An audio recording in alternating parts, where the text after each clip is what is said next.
Ça fait longtemps que je fais cette vidéo-là. Bon, là, enfin, l'occasion se présente, c'est le moment. J'ai été cet automne ramasser de la mousse en forêt. J'ai été l'accueillir moi-même. On appelle ça du lichen. C'est une mousse pour faire surtout du bricolage, des maquettes. Il y en a qui font aussi des cadres avec ça, décorés. Là, elle est naturelle, pas teinte, pas traitée. C'est très, très sec. Si je la prends dans mes mains, je la chiffonne, elle va tout s'égrener. Ici, j'ai des couleurs de mousse qui ont été traitées et teintes. Je vais vous montrer le procédé pour en arriver à ce résultat.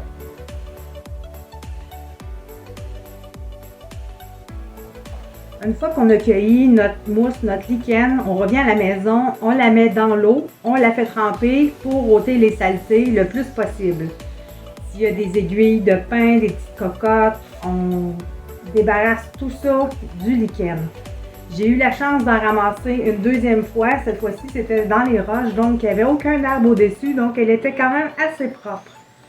Une fois que ça va être nettoyé, soit qu'on peut procéder maintenant pour la transformer, ou si jamais vous n'avez pas le temps, elle sèche comme moi, elle est vraiment sèche, ça fait quand même plusieurs mois que je l'ai, il n'y a aucun problème. Ensuite, on va y aller pour la couleur. La couleur, ça va être bien sûr le colorant alimentaire. Donc, vous pouvez vous amuser avec les couleurs de votre choix, faire des mixtures.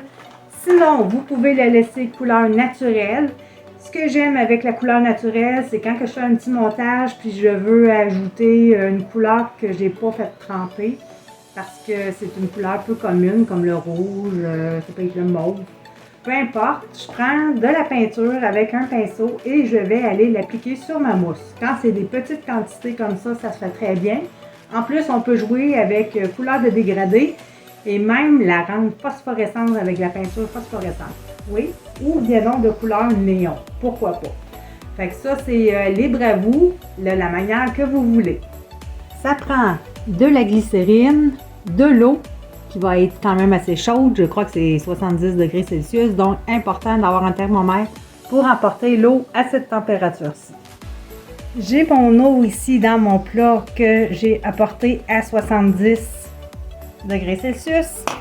Ensuite, je vais prendre une mesure et je fais la même quantité d'eau. Une tasse d'eau pour une tasse de glycérine. La glycérine, c'est ce qui va rendre notre lichen souple par la suite.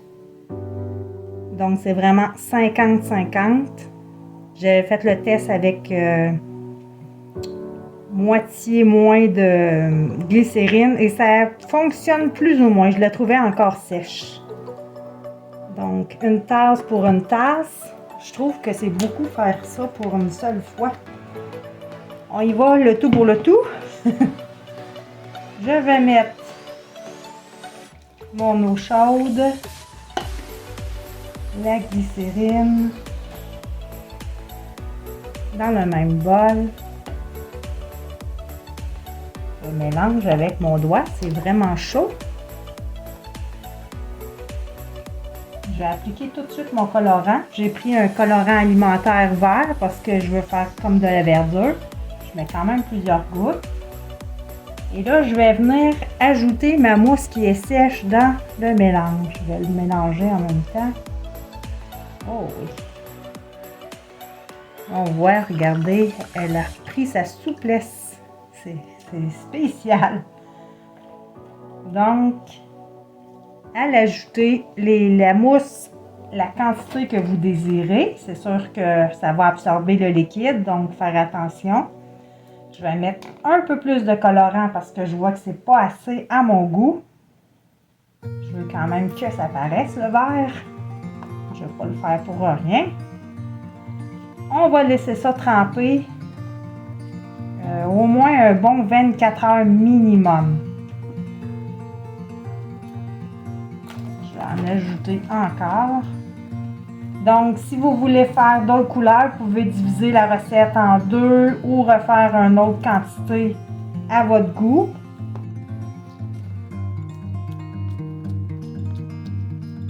Fait qu'on voit bien la couleur du vert dans l'eau. Si c'est pas encore assez foncé, ajoutez-en. Vous pouvez mélanger les couleurs. Ensuite, c'est de mettre un poids, comme je dis, pour que ça soit vraiment imbibé comme ça pendant au moins 24 heures. Fait qu'on va regarder le résultat dans 24 heures. Moi, je vais déposer une roche dessus pour qu'elle imbibe de partout. Je vais la recouvrir pour qu'elle soit vraiment dans le fond, complètement recouverte d'eau de partout.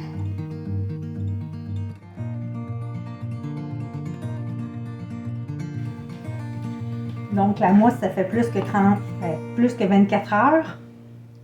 Ça fait même 2 jours. Là, je vais ôter ma roche. Peut-être avoir des gants pour pas attacher les mains.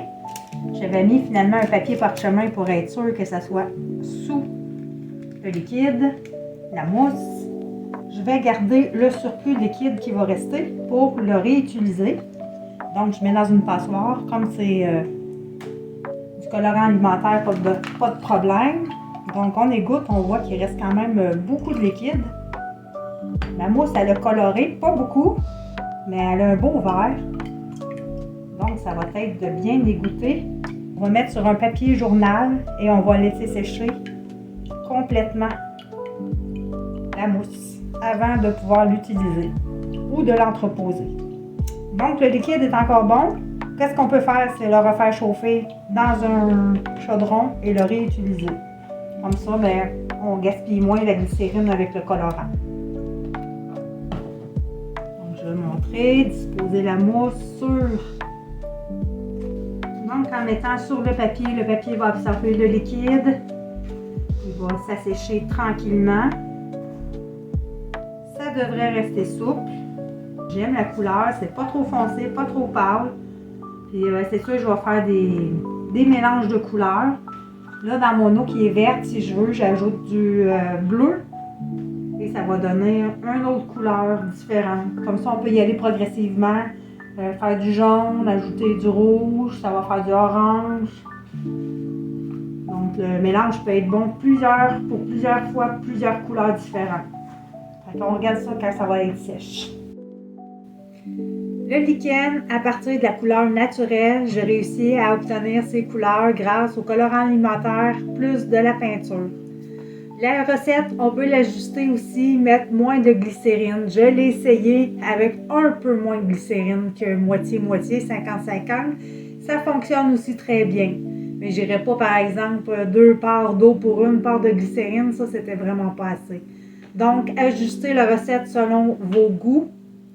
Faites des expériences, c'est la meilleure méthode d'apprendre. Et puis, pour la teinture, colorant alimentaire, je trouve que ça laisse quand même la couleur assez pâle, fade.